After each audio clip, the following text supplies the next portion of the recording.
Joining us now from Tallahassee is Congressman Chris Sprowls, who is the Speaker of the Florida House of Representatives. Thank you so much for joining us. Florida is front and center in the reopening debate. You've got Democrats who are saying that it opened too fast and too quickly. You've got Republicans who are saying this should be the standard.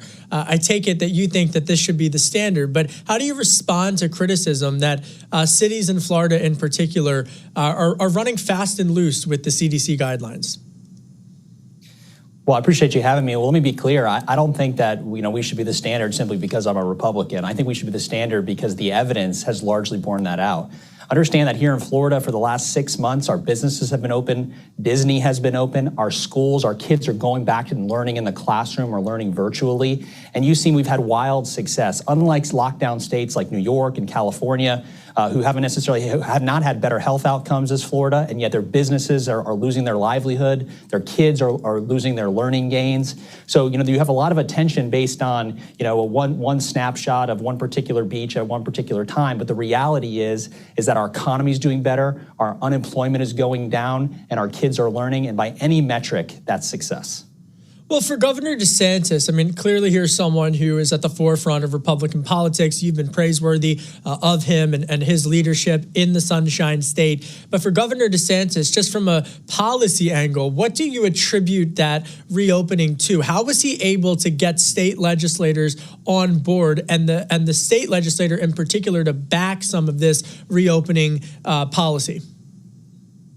Well, Governor DeSantis was very collaborative. He followed the science. He followed common sense. I worked with him on the reopening task force. This was a collaborative effort to reopen the state. But I'll say this, when the governor made the decision to reopen the state, you'll recall it wasn't popular at all. In fact, the governor was vilified, within state media, and the national press vilified him for his decision. And I think if you look back, and now that history is our guide, he's been vindicated from those decisions. And because our businesses are doing well, our kids are going back to school, Florida is recovering faster than many other states as a result of that. So, we have a governor who looked at the facts, who's collaborative, who talked to people, and made the best decision for the state, even when it wasn't popular. So while he might be receiving accolades now, the reality is he had to go through a lot of tough time in leadership in order to make that happen. But as a result of it, Florida is on the winning end. I want to talk about vaccine rollout.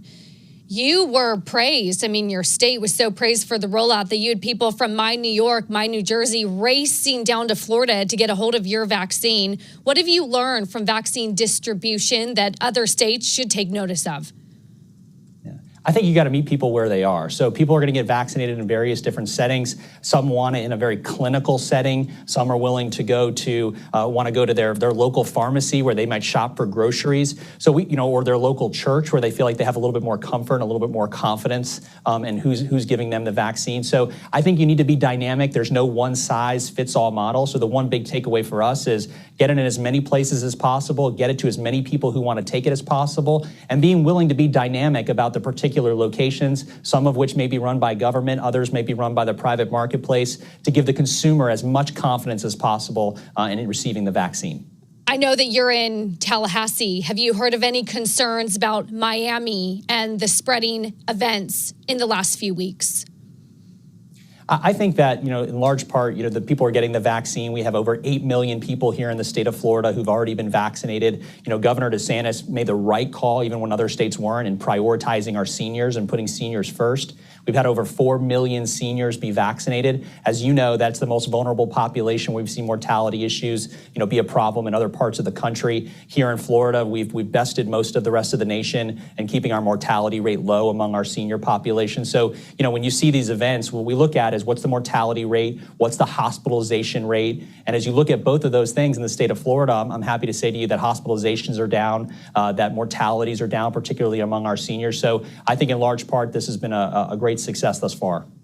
I know your neck of the woods. It's where the Philadelphia Phillies used to have spring training pre-COVID time. And I'm a little bit jealous that you're down there and enjoying the Sunshine State. But let me ask you about tourism, just from that perspective. You alluded to Disney, but how have you been able, has the state legislator in particular been able to work with the tourism industry to not just attract the Disney crowd, but also the golfing crowd, also the other type of folks who want to go down for an adult's vacation of sorts with their spouse in order to enjoy some of that beach weather, while also taking into account the COVID restrictions? Well, I can tell you this. You have an open invitation to come catch a Phillies game down to my neck of the woods. I'm sure we'll have a great time. Hot dogs are on me. But what I would tell you is people are flocking to Florida because they want some freedom. I've been in other states during the course of the COVID, the COVID lockdowns or the COVID restrictions. And, you can't even have a meal with someone without it being very, very uncomfortable. We're seeing people come down to have dinner in Florida as a business meeting and then flying back to their home state. So I think people are coming here. I've been speaking just as early as this morning with members of the hospitality industry who are seeing that there's large recoveries that are happening in our hotel industry and our tourist-related industries outside of Disney and Universal.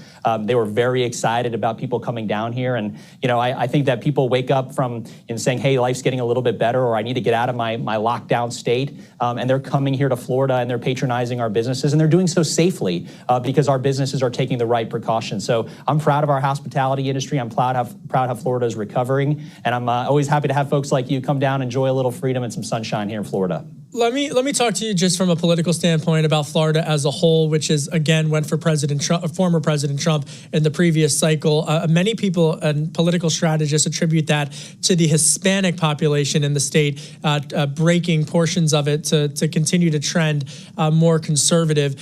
What do you glean from that information about why Florida, from a presidential level, has tended to go more Republican in recent cycles? Well, I think Floridians are very common sense, and they're looking at fiscal policy. They want to keep their taxes low. They care about school choice, particularly minority communities, as you mentioned, the Hispanic community, African Americans here in the state, where we are championing school choice in the Republican majority. That was buttressed by the advocacy of President Trump and Secretary Betsy DeVos. So I think that was a huge issue. And then as far as our Hispanic community, particularly in South Florida, I think you've seen issues around socialism and communism have dominated the day. Concerns about the kinds of policies that are being advocated by some on the left. Here in Florida, we've got a bill moving through the legislature called Portraits in Patriotism, and it's really to address that concern, to make sure that our children in our K through 5 and our K through 12 schools are learning what it really means, what socialism really means, what communism really means, and learning that directly from people who have escaped communism or escaped other totalitarian regimes. So I think that's a real concern. We're addressing it here in our K through 12 schools from an education standpoint. But I think you've seen many of those various groups here in Florida, rally around Governor DeSantis, previously rally around President Trump to push those policies and to push that agenda. Are you seeing any secondary effects from the migration trends to Miami, to Palm Beach, in your Tallahassee? Well, I think you're certainly seeing a boom. Certainly in Miami, you're seeing a huge, destination for tech companies and destinations from that respect. I think as we both prior to the pandemic, we led the nation in domestic migration. I think that is only going to continue and probably get more significant into the future. So that puts us in a place in the legislature where we're not looking about the next, 1 year or 2 years.